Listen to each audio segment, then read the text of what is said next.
Dharma Bites is brought to you by Free Buddhist Audio, the Dharma for your life. Our work is funded entirely by donations from our generous listeners. If you would like to help us keep this free, make a contribution at freebuddhistaudio.com/donate.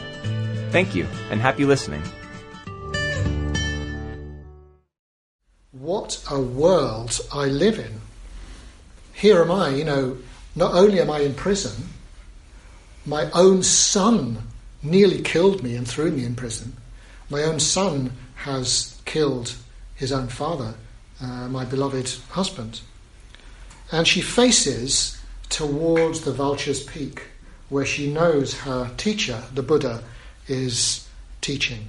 And she cries out to the Buddha in her distress. And she says, "Please, could you send your disciples, Ananda and Moggallana, who were her favourite teachers, could you send them at least to comfort me? They've always been so kind to me." And at that moment, she has this vision. She has an amazing vision. And she sees not just Ananda and Moggallana, but she also sees the Buddha himself. And she sees him, her teacher, pure gold in colour, seated on a floating lotus flower made of jewels, with Moggallana and Ananda standing on either side of him. And this is also a very common image you'll actually see of the Buddha. Moggallana and Ananda as two standing monks on either side of the Buddha. But it's clearly not, it's not that he actually visited, he's not there in fleshly form, he's there as a vision in response to her intense emotional need.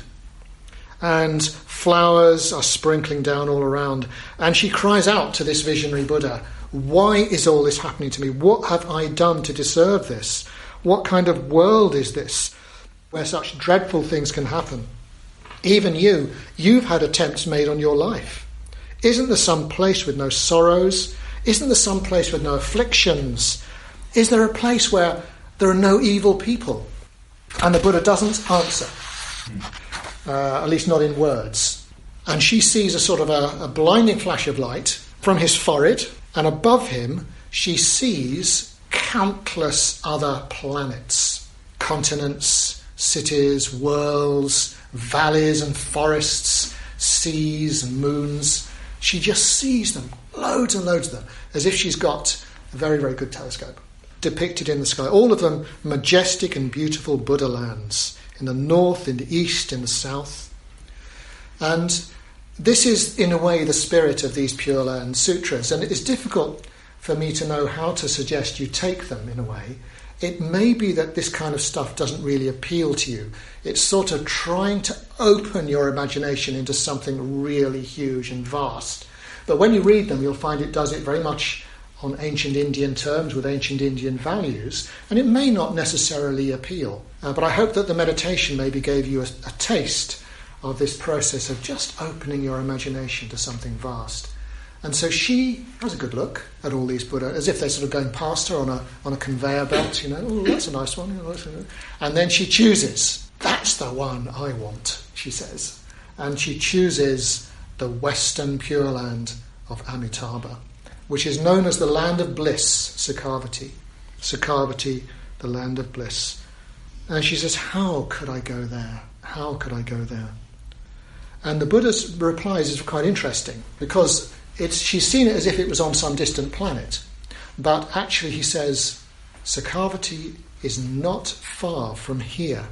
You just need to meditate one-pointedly, visualize the land, and you will find yourself there. So in other words, it's something that you do in meditation. In a way, it's not so much that you suddenly gain some superpower and you go whoosh, and you're in another country. You think, if only I was on the beach. And then, whoo, I'm on the beach, isn't that nice?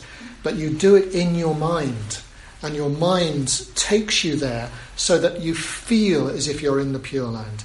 You feel, at least in the meditation, as if you're in a place where there is no suffering and when there are no evil people. We hope you enjoyed today's Dharma Bite. Please help us keep this free.